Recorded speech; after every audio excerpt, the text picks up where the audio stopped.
శ్రీ సత్యసాయిబాబా వారి దివ్య పాద పద్మములకు శతకోటి వందనములతో భక్తులందరికీ సాయిరాం.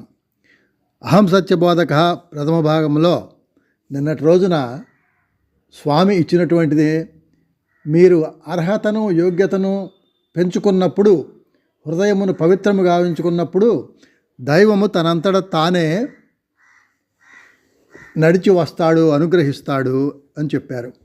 ఈ రోజున దైవానుగ్రహమును పొందటానికి చిత్తశుద్ధి, ఇంద్రియ నిగ్రహమును అలవాటు చేసుకోవాలి. దైవం అనుగ్రహించాలంటే ఈ రెండు, చిత్తము శుద్ధిగా ఉండాలి, ఇంద్రియములు నిగ్రహముగా ఉండవలే. కనుక దైవానుగ్రహమునకు చేయవలసిన ప్రధాన కార్యము ఏమంటే చిత్తశుద్ధి, ఇంద్రియ నిగ్రహము. ఈ రెండింటినీ లక్ష్యమునందు ఉంచుకొని ఆధ్యాత్మిక మార్గములో ప్రవేశించినప్పుడు సుఖశాంతులను అనుభవించటంలో ఏమాత్రము సందేహము ఉండదు. లోకములో నిజమైన ఆనందము ఎక్కడ ఉన్నది అని తెలుసుకోవడం చాలా కష్టం. అది మన హృదయమునందే ఉంటున్నది, బాహ్య ప్రపంచమునందు లేదు.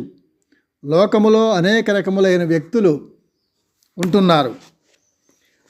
తన భవిష్యత్తు ఏమవుతుందో, తన కుటుంబ పోషణ ఏ విధంగా మారుతుందో, తన బంధుమిత్రుల స్థితిగతులు ఏ రీతిగా ఉంటాయో అని అన్నింటికీ ప్రతి నిమిషము అనుమానమును పెంచుకుంటూ, ఆలుబిడ్డలపైన కూడాను అనుమానపడుతూ కాలమును వ్యర్థము గావిస్తూ ఉంటారు.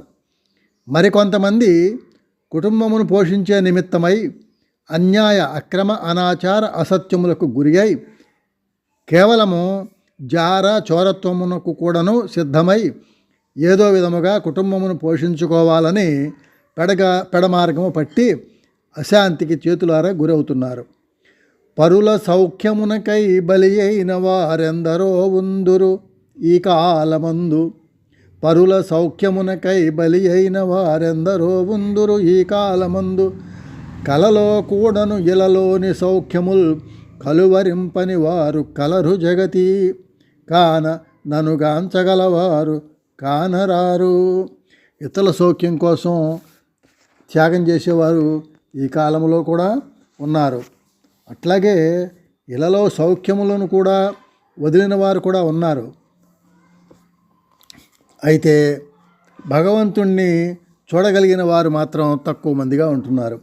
దైవమునకు పుట్టుక అనేది లేదు. అన్నింటినీ చూస్తున్నారు, అన్నింటినీ తెలుసుకుంటున్నారు.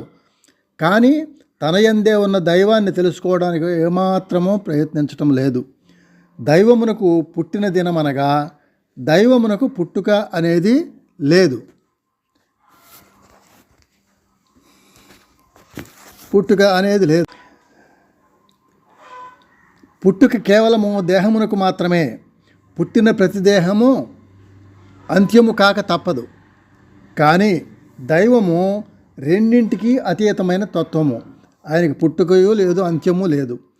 చావు పుట్టుక లేనట్టి శాశ్వతుండు, ఆది మధ్యాంతరహితుడు అనాదివాడు. తాను పుట్టక చావక చంపబడక ఆత్మరూపుడై అంతట వెలసియుండు. ఇట్టి ఆత్మతత్వానికి జన్మదినోత్సవములు చేసుకోవడం చాలా అసందర్భమైన విషయము.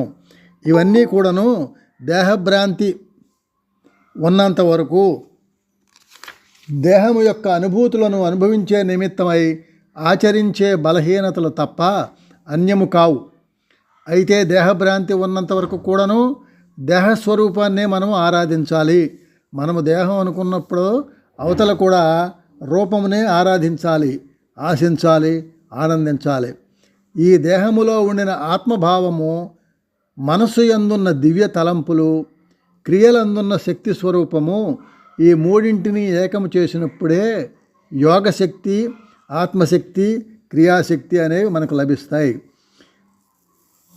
మనలో ఆత్మభావం, ఆత్మస్వరూపం అనేటువంటి భావము, దివ్యమైన తలంపులు మనసులో, అలాగే క్రియలో శక్తి స్వరూపమని ఈ మూడింటిని ఏకం చేసి ఆలోచించినప్పుడు మనకు భగవంతుని యొక్క ఈ మూడు తత్వములు మనకు అర్థమవుతాయి. ఉన్నత స్థాయికి ఎదగలేని మానవులను ఉద్ధరించే నిమిత్తమై జగన్మాత అయిన సాయి మాత క్రిందకు దిగి వచ్చింది. సాయి అవతారమునకు ఉన్నత స్థాయికి ఎదగలేనటువంటి మానవులను ఉద్ధరించడం నిమిత్తమే జగన్మాతే సాయిమాతగా వచ్చింది. అవతరణ అనగా దిగి రావటం, ఏదో పైనున్న స్థానం నుండి క్రిందికి రావటం, మేడపై నుండి క్రిందికి రావటం కాదు. తన యొక్క ఉన్నత స్థాయి భావము నుండి మానవుని ఉద్ధరించే నిమిత్తమై ఆ మానవ స్థాయికి రావటమే అవతరణ అని చెప్పటంలో అర్థం ఉంది.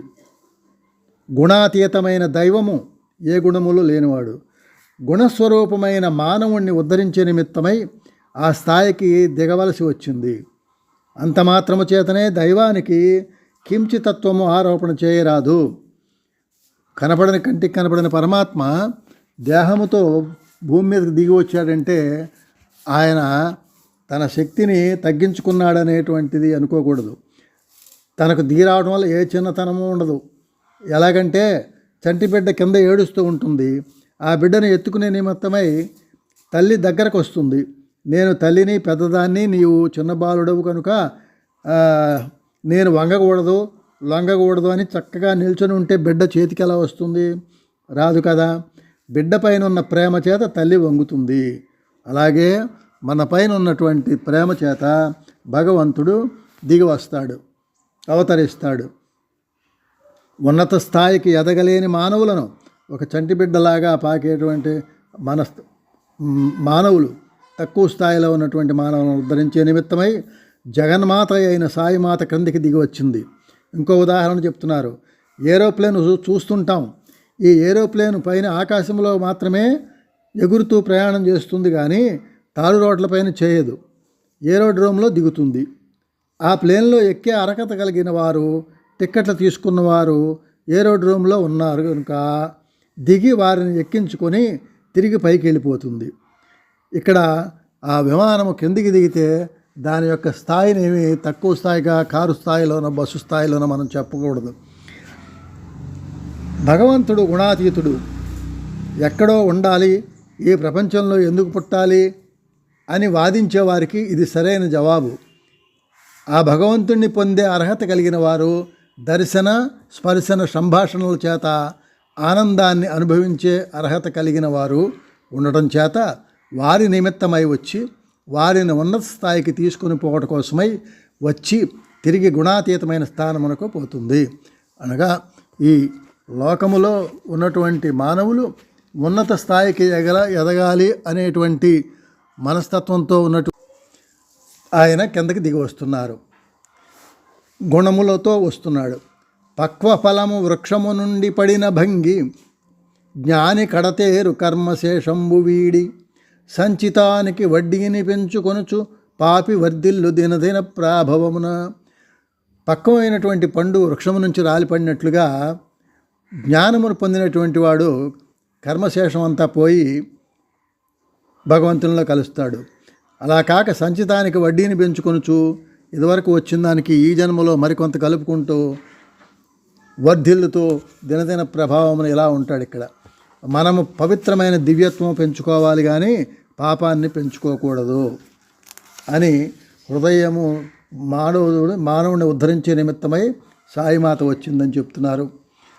తర్వాత మీ హృదయమే సాయి మందిరము. మందిరాలు చాలా కట్టుకున్నాం. భగవంతుని అవతారాలకి ఎన్నో మందిరాలు ఉన్నాయి.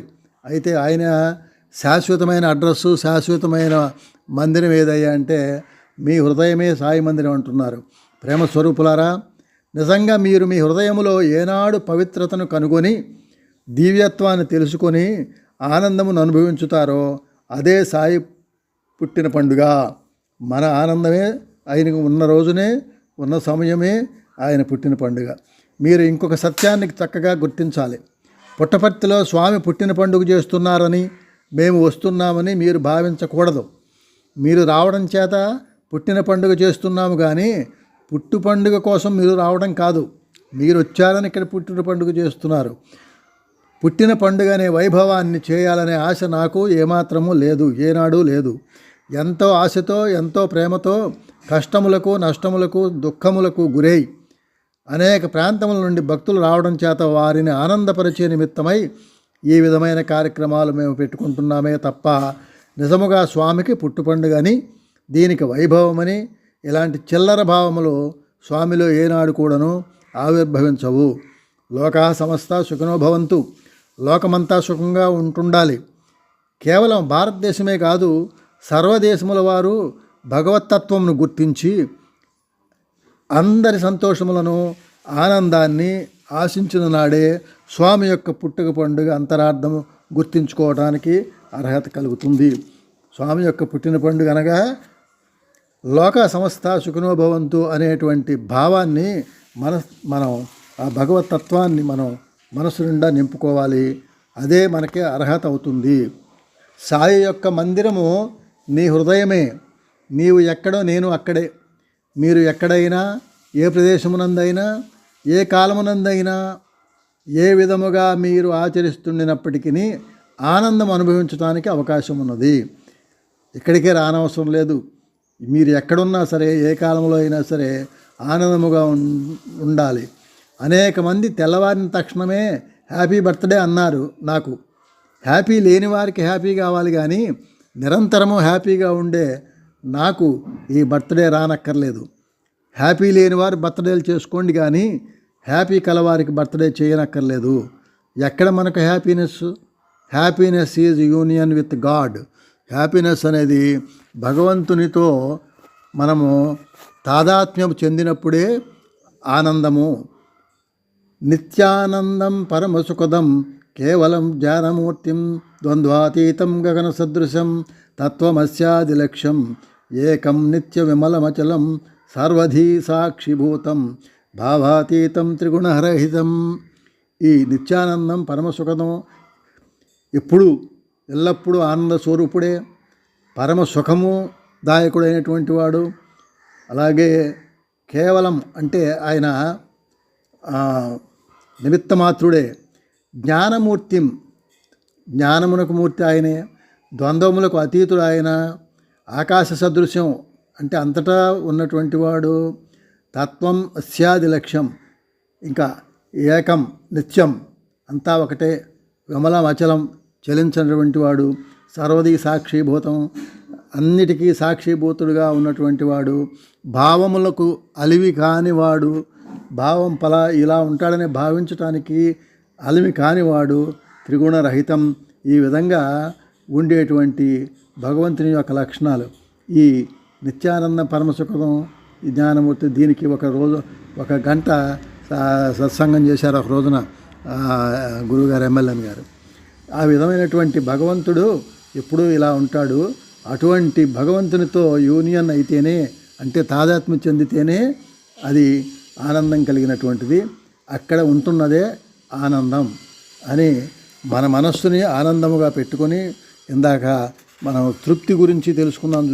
ఆ విధంగా తృప్తిని కనుక ఉన్నట్లయితే అక్కడ ఆ తృప్తి పొందినటువంటి హృదయములో స్వామి సాయి మందిరముగా ఉంటుంది అని, ఎల్లప్పుడూ ఆనందముగా ఉండండి అని చెప్తూ, ఆనందంగా ఉన్న మనస్సే నా యొక్క మందిరము అని 78వ సంవత్సరం నవంబర్ నెలలో స్వామివారు ఇచ్చినటువంటి సందేశం అండి.